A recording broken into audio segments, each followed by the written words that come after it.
నమస్తే, welcome to 99 TV. ఆధ్యాత్మిక విప్లవకారుడు, అలాగే ఆధ్యాత్మిక సింహం, ఈ రెండు టైటిల్స్ మనకు బాగా సుపరిచితులైన రాధా మనోహర్ దాస్ గారివి.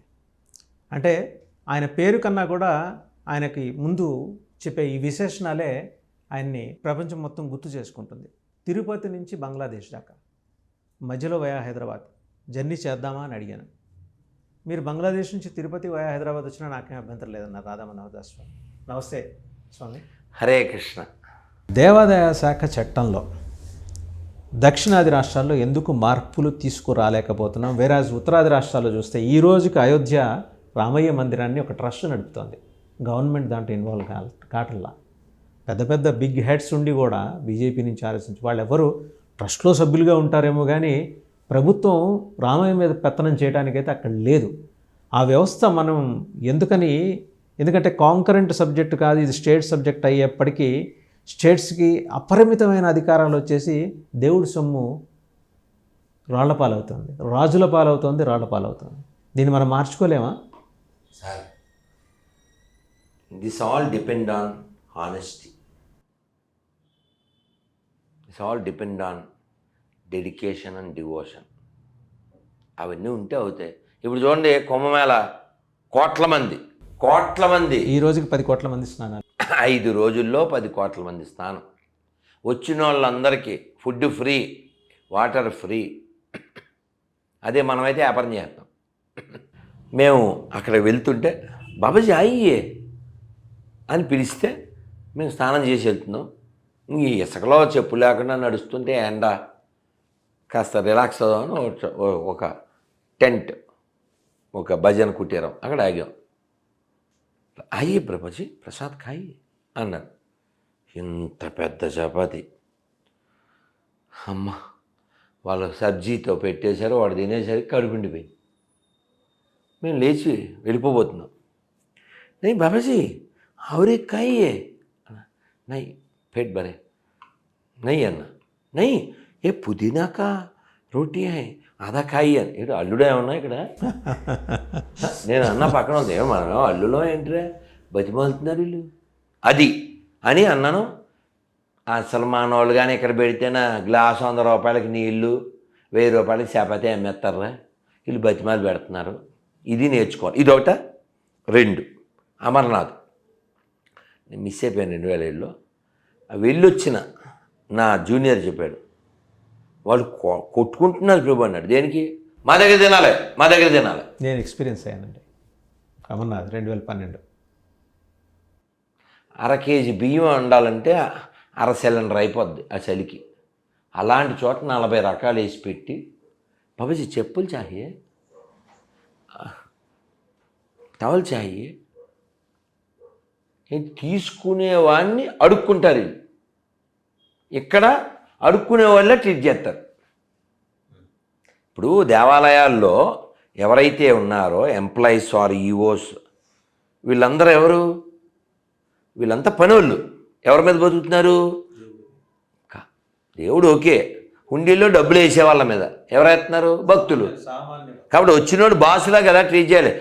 ఏ ఇదా కుట్టేవాడు లేకనా పనోడు కదా వాడు ఎవడైనా పనోడే. పనుల్లో లేకుండా మనం కూడా ఆడేదో పెద్ద ఆఫీసర్ అనుకుంటాం. ఆడు బతికేది మెతుకు తినేది మన మీద.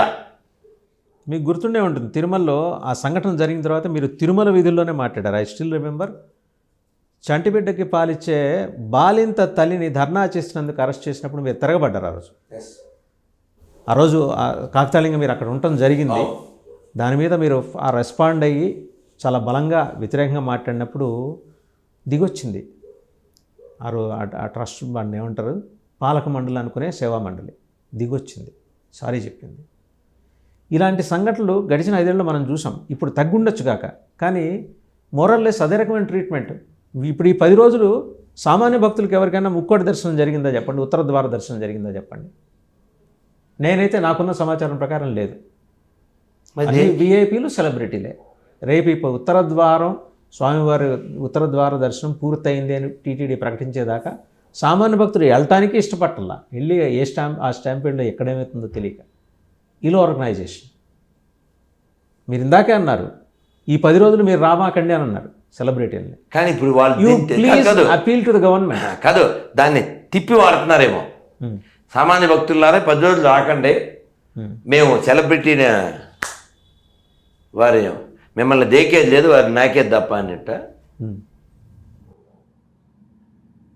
వెరీ బ్యాడ్ ఇది. ఇంకోటి దేవాలయాలకి చెందిన ఇవి ఉంటాయి భూములు, దేవాలయ భూముల్లో వెంకటేశ్వర గోపురం కనిపిస్తుంటుంది తెలంగాణలోనే. గడిచి 2 ఏళ్ల క్రితం చూసా, ఏడాది క్రితం పరమతానికి చెందిన శ్మశాన నిర్మాణానికి అనుమతి ఇచ్చారు, అక్కడ కన్స్ట్రక్షన్ కూడా అయిపోయింది. ఇది మనం ఉత్తరాదిలో అయితే మనం చూడం నాకు తెలుసు. ఎందుకు చూడమంటే అక్కడ నాస్తికులైనటువంటి మంత్రులు ఉండరు, భయంకర హిందువులు అస్సలు ఉండరు. మన శంషాబాద్ వెళ్ళా ఒక 2 ఏళ్ల క్రితం 3 ఏళ్ల క్రితం, అక్కడ అక్రమంగా కట్టిన మసీదుని కోర్టుకి వెళ్ళి తీయించేస్తే భయంకర హిందూ 2 కోట్లు ఇచ్చి కట్టించాడు. చిచ్చి, భయంకర హిందూ అతనే చెప్పుకున్నాడు. కాబట్టి సిగ్గు శరం ఎవరికి ఉండాలంటే హిందువులకే ఉండాలి. ధర్మానికి, దేశానికి, దేవాలయాలకి ఎవరు సేవ చేస్తారో, దేవాలయాలను ఎవరు సేవ్ చేస్తారో వాళ్ళనే ఎన్నుకోవాలి, వాళ్ళే పాలకులు కావాలి. మనని మింగడానికి, మనని తినడానికి, మనని దోచుకోవడానికి వచ్చేవాళ్ళు పాలకులు కాకూడదు. అన్ని మతాలు సమానం అనేవాడు నపుంసకుడు, అలాంటి నపుంసకులు పాలకులు కాకూడదు. వాడు గుడివి దొబ్బు, గుడి మాన్యం ఇవే ఎత్తికెళ్తాడు. పోయిన తెలంగాణ గవర్నమెంట్ ఉన్నప్పుడు వనపర్తిలో ఓ మసీదుకి 80 లక్షలు ఎంతో ఇచ్చింది. మన గుళ్ళోని డబ్బులు ఎత్తుకెళ్ళేది ఎందుకంటే ఇందుకనమాట. ఆ మసీదు రిపేర్ చేస్తుంటే శివలింగాలు అయి బయటపడ్డాయి. ఏ మసీదు చూసినా ఏమున్నది, కిందో శివలింగమో, వినాయకుడి విగ్రహమో, రాముడో, కృష్ణ. బండి సంజయ్ గారు నేరుగా ఉన్నారు కదా అన్నమాట, నన్ను తవ్వుదామని కదా. సో కాబట్టి నేనేమంటా అంటే ఎవళ్ళు ఎలా ఉండాలో వాళ్ళు అలా ఉన్నారు, నువ్వు లేవు. A Muslim remain as a good Muslim, a Christian remain as a correct Christian, but Hindu ఇది ఆల్బెత్రా. వీడు ఒక్కడే అబద్ధం ఆడతాడు, ఎందుకంటే ఏం చదవడు. ఈ అబద్ధాల హిందువుల నుంచి, ఈ దొంగ హిందువుల నుంచి, ఈ భయంకర హిందువుల నుంచి ఈ దేశం రక్షించబడాలి. ఇక్కడ భక్తి వస్తే అన్నీ వస్తాయి. ఇక్కడ భక్తి కాన్సెప్ట్ లేదు. ఈ సౌత్ ఇండియాలో కేరళ పరశురామ భూమి, శంకర్ల జన్మస్థానం, కులశేఖరాల వారి జన్మస్థానం, ఆయన పరిపాలించిన ప్రాంతం.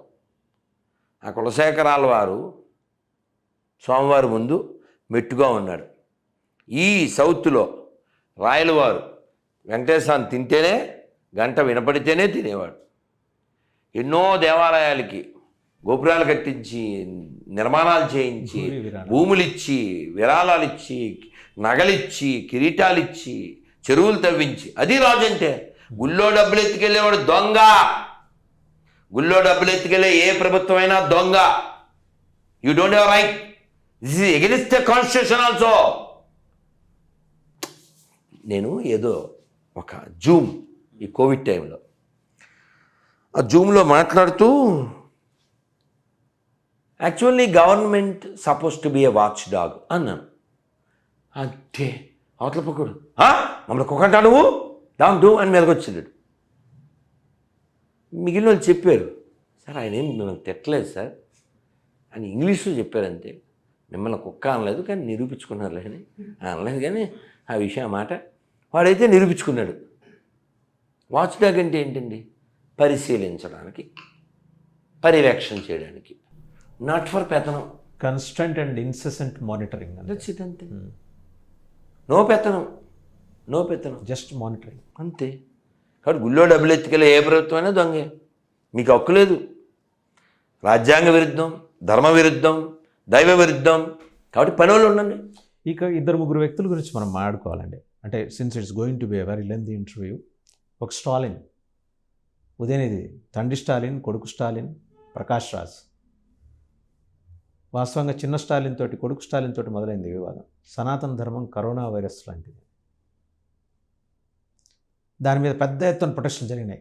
గవర్నమెంట్ ఆఫ్ ఇండియా నుంచి కూడా పెద్దవాళ్ళు మాట్లాడారు.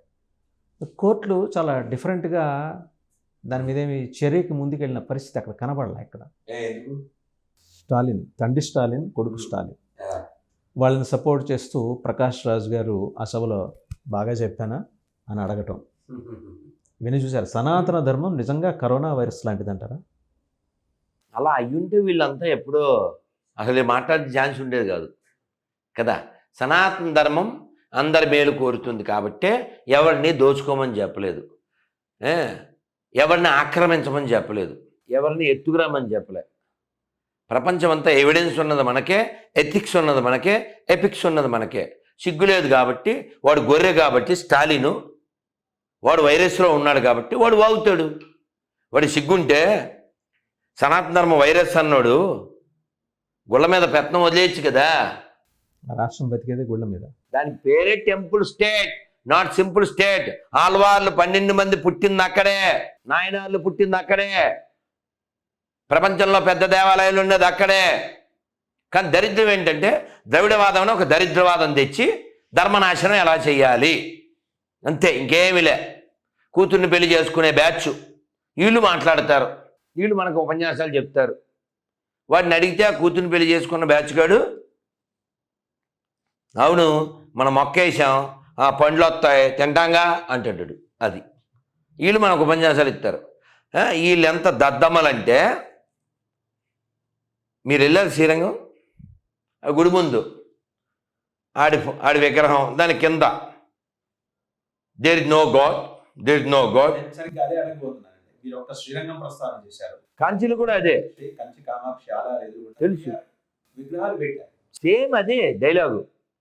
ఈ దరిద్రులు మసీదు ముందు పెట్టాలిగా, చర్చి ముందు పెట్టాలిగా, చవట్లలారా. మీరు ఎక్కువలో సెక్యులర్ అయితే దేర్ ఇస్ నో గాడ్ అని మసీదు ముందు పెట్టు, చర్చి ముందు పెట్టు. అందుకే సెక్యులర్ అంటే చెప్పు తీసుకొడతా. వాళ్ళు అనేది లోపల విగ్రహాలు ఏం లేవు కదా అంటారు. విగ్రహాలు ఉంటాయి కదా, విగ్రహారాధనకు వ్యతిరేకం కదా. మీరు పాయింట్ గ్రహించండి. అక్కడ డైలాగ్ ఏంటి? There is no God, there is no God, there is no God. Those who claims God is there, they are scoundrels and rascals. అది వాడి డైలాగ్. విగ్రహం టాపిక్ కాదు, గాడ్ ఉన్నోడిని స్కౌండల్ అంటున్నాడు. మరి మసీదులో ఉన్నాడు గాడ్ ఉన్నాడనే అంటున్నాడు, చర్చిలో ఉన్నాడు గాడ్ ఉన్నాడనే కదా అంటున్నాడు. Right, you have come to the right point స్వామి. అయితే అదే డిఎంకే ప్రభుత్వంలో పరమ భక్తులు ఉన్నారు, శైవ భక్తులు ఉన్నారు, వైష్ణవ భక్తులు ఉన్నారు, మంత్రులుగా ఉన్నారు. వాళ్ళు ఎందుకని క్వశ్చన్ చేయలేకపోతున్నారు? సార్ మీరు రైల్లో 10 బోగీలు ఉండొచ్చు, 20 బోగీలు ఉండొచ్చు. రైలు నడపడానికి ఆ బోగిల్లో ఉండేవాళ్ళు పనికిరారుగా, డ్రైవరే నడపాలి. డ్రైవర్ ఎవరు? డిఎంకే. కాబట్టి వాళ్ళే నడుపుతారు.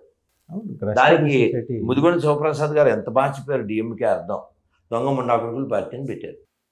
సో నేను బాధపడే విషయం ఏంటంటే, భక్తులు పుట్టిన నేల, వాళ్ళ లోగో తెలుసా మీకు? శ్రీవిల్లిపుత్తూరు రాజగోపురం, వాళ్ళ రాజముద్ర, వాళ్ళ రాజముద్ర శ్రీవిల్లిపుత్తూరు గోపురం. రామానుజులు పుట్టిన నేల అదే, గ్రేట్ మ్యాథమెటిషియన్ రామానుజన్ పుట్టిన నేల అదే, సుందర్ పిచాయి పుట్టిన నేల అదే, ఈ పిచ్చి వేలలు పుట్టిన నేల కూడా అదే. పిచ్చోడి చేతిలో రాయి ఉండొచ్చేమో, పిచ్చోడి చేతిలో రాష్ట్రం ఉండకూడదు. తమిళనాడు పరిస్థితి పాపం. అక్కడ బీజేపీ అధ్యక్షుడు జరిగిన అపచారాలకి తనని తాను కొరడా దెబ్బలు వేసుకుని తను శిక్షించుకున్నారు ఆయన. ఇక్కడ విషయం ఏంటంటే, ఎవరో అడిగారు, ప్రస్తుతం అని అనుకుంటున్నా, బట్ మీకు కనెక్ట్ అవడానికి చెప్తున్నా. ఎప్పుడో 2 ఏళ్ల క్రితం, స్వామీజీ మీరు రాజకీయాల్లోకి వస్తున్నారా అని అడిగారు. అస్సలు రా, మనకెవడేస్తాడు, మన వార్డు మెంబర్ కూడా గెలవం అన్న. అదేంటి స్వామీజీ అన్నాడు. మనకు ఓట్లు వేయాలంటే హిందువులు ఉండాలి. మరి హిందువులు ఎక్కడున్నారు? రెడ్డి గారు ఉన్నారు, నాయుడు గారు ఉన్నారు, శెట్టి గారు ఉన్నారు, వర్మ గారు ఉన్నారు, శర్మ గారు ఉన్నారు, ఆచార్య గారు ఉన్నారు. హిందువులు కదా, నాకు ఓట్లు వేయాలంటే హిందువులు కావాలి. అది కాబట్టి హిందువులు లేరు, వీళ్ళంతా ఉన్నారు. కాబట్టి హిందువులు ఉంటే అది తమిళనాడు అయినా బాగుంటుంది, కర్ణాటక అయినా బాగుంటుంది. మొన్న చూడండి, కర్ణాటక ముద్దరామయ్య 10 ఏళ్ళ నుంచి ఇచ్చిన జీతం వెనక్కి ఇచ్చేయాలంటాడు. కుక్క మాత్రమే అలా చేస్తుంది తెలుసా. కుక్క ప్రపంచంలో అది కుక్క ఒక్కటే కక్కింది తింటుంది. అదనమాట. గుళ్ళో డబ్బులు ఎట్టుకెళ్ళి మసీదులకి చర్చిలకి ఇచ్చే దరిద్ర పార్టీ వాడు.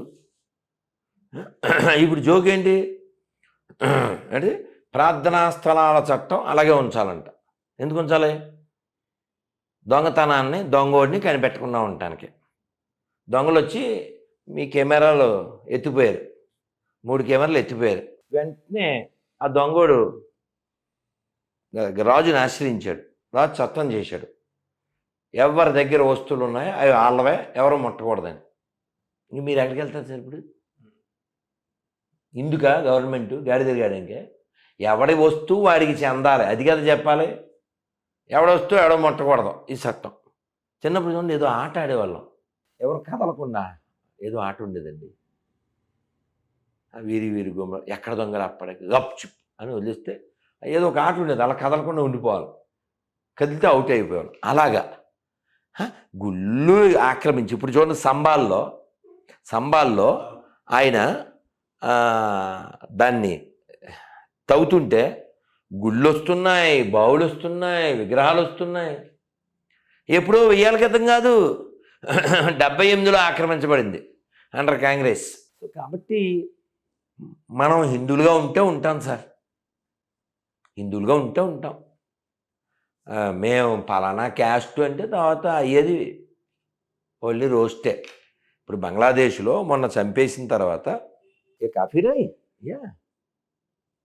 అని కర్రతో డ్రాయర్ ఇలా లాగి దాన్ని తిప్పి కాఫీరాయి అలా కన్ఫర్మ్ చేసుకున్నాను. 77 ఆ టైంలో అది బంగ్లాదేశ్ పాకిస్తాన్ విడిగొట్టి అప్పుడు కూడా అంతే, లుంగి చూసి కన్ఫర్మ్ చేసి చంపారు. అప్పుడు చంపాక చెక్ చేసి చంపేవారు, ఇవి చంపేసి చెక్ చేయడం ఏదైతే ఏంటి సార్. కానీ మనం మారాలి సార్. ఇంకొన్ని అంటానికి మనకి హక్కు లేదు సార్. వాళ్ళు కరెక్ట్గా ఉన్నారు, మనం అందరూ బాగుండాలి, అందరిలో దైవం ఉన్నాడు, ఇలా ఉన్నాం మనం. కానీ కేవలం మేము చెప్పే 2 అక్షరాలు, మేము చెప్పే 3 అక్షరాలు దాన్ని మాత్రమే అనాలి, మేము చెప్పినట్టే పూజ చేయాలి, మేము చెప్పినట్టే ఆరాధించాలి, వాళ్ళు మాత్రమే భూమి మీద జీవించాలి. ఎంత దిక్కుమాల సిద్ధాంతం, ఎంత పనికిమాలిన మతాలు అవి. నీకు సిగ్గు లేకుండా వాళ్ళని బయ్యాలనుకోవడం. వాళ్ళు ఏమంటున్నారు, ఈవెన్ ఈ మధ్యకాలంలో బ్రహ్మానందం గారు కూడా అన్నారు, మనువాదం గురించి, మనువాదం స్త్రీలని ఎంత నీచంగా చిత్రీకరించింది, ఎలా నియంత్రించింది అని అనుకుంటూ ఆయన కూడా చెప్పుకొచ్చారు. నోరు జారేడు అనాలి, బ్రహ్మానందం నోరు జారేడు అనాలి. ఇప్పుడు మనువు మనుషులకి ధర్మశాస్త్రం ఇచ్చాడు. ఎత్త నార్యస్తు పూజ అంటే తత్తరమంతి దేవత. అది కనపడలేదు దీనికి. గారికి కనపడలేదా, మైత్రేయ కనపడలేదా, సీతమ్మ కనపడలేదా, కౌశల్య కనపడలేదా, సుమిత్ర కనపడలేదా, మొల్ల కనపడలేదా, వెంగమామ కనపడలేదా? కృష్ణదేవరాయలు శాసనం చేశారట, ఇదిగో ఈ మొల్ల చెప్పిన పాఠాలు వీధిబడిలో చెప్పండి అని. ఆవిడ ద్విపద కావ్యాన్ని కుమ్మర మొల్ల కదా, డిఫరెన్స్ ఏం లేదు, చూపించలేగా. ఇవన్నీ చెప్పాలి కదా. బ్రహ్మానందం గారు మంచి వెంకటేశ్వర భక్తుడు కదా, పాజిటివ్ ఇది కదా మాట్లాడాలి. వినయం ఉన్నవాడు, విషయం ఉన్నవాడు కదా. ఇవన్నీ అక్కర్లేని. ఇప్పుడు కాదండి, పెద్ద మనిషి, రిమైన్ పెద్ద మనిషి కదా. ఇప్పుడు హలాల గురించి మాట్లాడతాడా? కానీ ఒక ముస్లిం లేడీ ఆఫీసర్ మాట్లాడింది మొన్న, మీకు తెలుసు కదా, మాది పీస్ఫుల్ రిలీజియన్ అని ఓపెన్ చెప్పింది ఆవిడ. ఓపెన్గా హలాల్ తెలుసు జనాలకి కొంతవరకు. హలాల స్త్రీ యొక్క స్థితి అద్భుతం. నేను 26 క్వశ్చన్లు ఇస్తాను, అందులో ఒక క్వశ్చన్, మీ గ్రంథంలో ఓ 10 మంది గొప్ప తల్లుల్ని చూపించండి అని.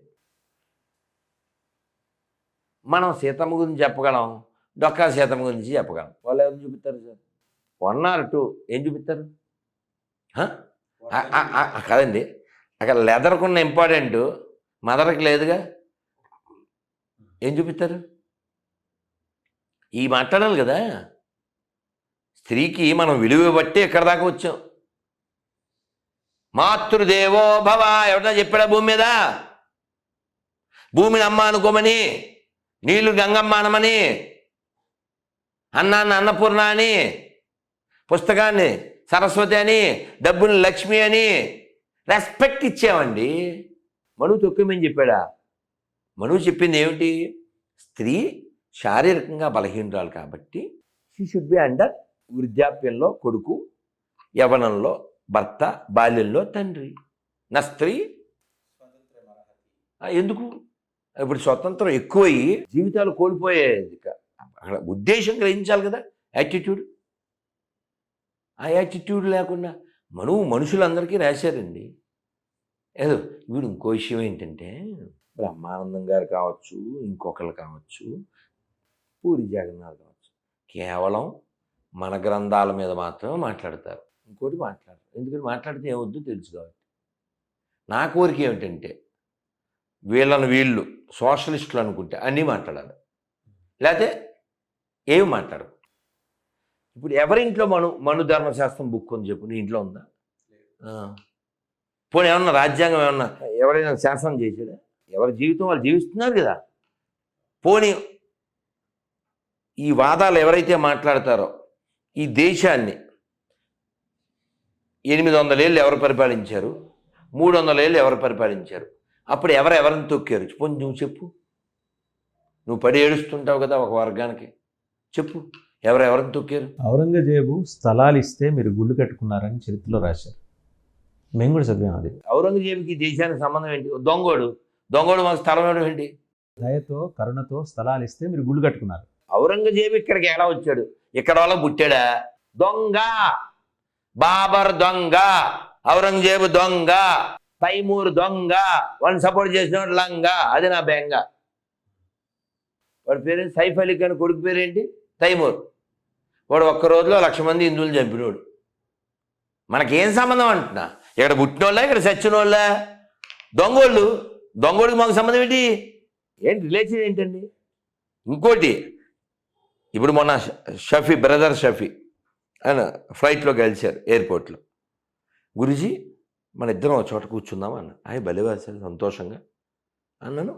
ఆ పక్కన ఆయన్ని రిక్వెస్ట్ చేస్తే అతను వెళ్ళాడు, మేము కలిసి మాట్లాడుకుంటూ వచ్చాం అని చెప్పారు. చాలా వినయంగా చక్కగా చెప్పారు. గురూజీ ఇప్పుడు నేను ముస్లిము, మా నాన్న ముస్లిము, మా తాత ముస్లిం, అలా వెళ్ళండి 4-5 తరాలు మేమంతా హిందువులమే కదా, అరబ్ వాళ్ళకి మాకేం సంబంధం లేదు కదా. మతం మారచ్చు, గతం మారదు, మీ మాట నిజం అని నాతో చెప్తున్నారు. మీరు ఉన్నది చెప్తారు, మీరు చెప్పేవన్నీ నిజాలు. పోనీ అదే నేను అక్కడికే వస్తున్నా. ఇప్పుడు షఫీ గారు ఒక్కడే చెప్పలే ఈ మాట, ఫరూక్ అబ్దుల్లా అదే చెప్పాడు. 7 తరాల క్రితం మేము శివారాధకులం, బ్రాహ్మణం, మతం మార్చబడ్డాం. గులాం నబీ ఆజాద్ ఏం చెప్పాడు? వీడియో ఉంది, ఊరికే మాటలు కాదు. Before Islam came to Kashmir is exist. Kashmir పేరు ఎలా వచ్చింది? కశ్యప్ మహాముని. కశ్యపుడు ఎవరండి? సప్తర్షులు, ఋషులు. ఇది ఋషిభూమి. గుళ్ళు ఆక్రమించుకునే వాళ్ళ జాతికి సంబంధించింది కాదు ఈ భూమి. గుళ్ళల్లో గోవుల్ని కోసేసి రక్తపాతం సృష్టించమని చెప్పే జాతికి కాదు ఈ భూమి. గోవుని తల్లిగా చూడమని చెప్పే వాళ్ళది ఈ భూమి. ఇన్ని మాటలేందుకు? పక్కన పాకిస్తాన్ వాళ్ళు మన ఏమని పిలుస్తారు? హిందుస్థాన్. అది పాకిస్తాన్ అయితే ఇది హిందుస్థాన్ కదా. హిందుస్థాన్లోంచే కదా వచ్చింది. అది లౌడ్ పరిపాలించింది లాహోర్. కాబట్టి మన బలహీనత వాళ్ళ బలం తప్ప కొత్తగా ఏం లేదు. బ్రహ్మానందం వ్యాఖ్యల మీద మీరేమనుకుంటున్నారు? అంటే మీరేమన్నా డూ యూ వాంట్ టు కాదు అంటే ఆయన అలా అనకుండా ఉండాల్సింది అంటే అని అన్నారు. హి హాస్ టు విత్డ్రా చేసుకోవాలా? కాదండి, సమాజానికి కలపడానికి ఏమన్నా మాట్లాడండి. ఇప్పుడు ఎవరైనా ఎవరింటికన్నా వచ్చి మనోధర్మశాస్త్రం ఫాలో అవ్వండి అన్నారా? ఆ బుక్లు ఇచ్చారా? లేదు. అది ఏమన్నా ఉందా? లేదు. కానీ కొంపల దగ్గరికి వచ్చి బైబిల్ ఇస్తున్నారు. మాట్లాడమండి. Can you speak? ఏమో మీ వీడియో చూసిన తర్వాత మాట్లాడతాడేమో. మాట్లాడమండి. బైబిల్ చదువుతాడేమో చెప్పండి, నేను రెఫరెన్స్లు పంపిస్తాను. Right, thank you Radha Manoj. Bharat మాతా కీ జై. సర్వే జన సుఖినో భవంతు.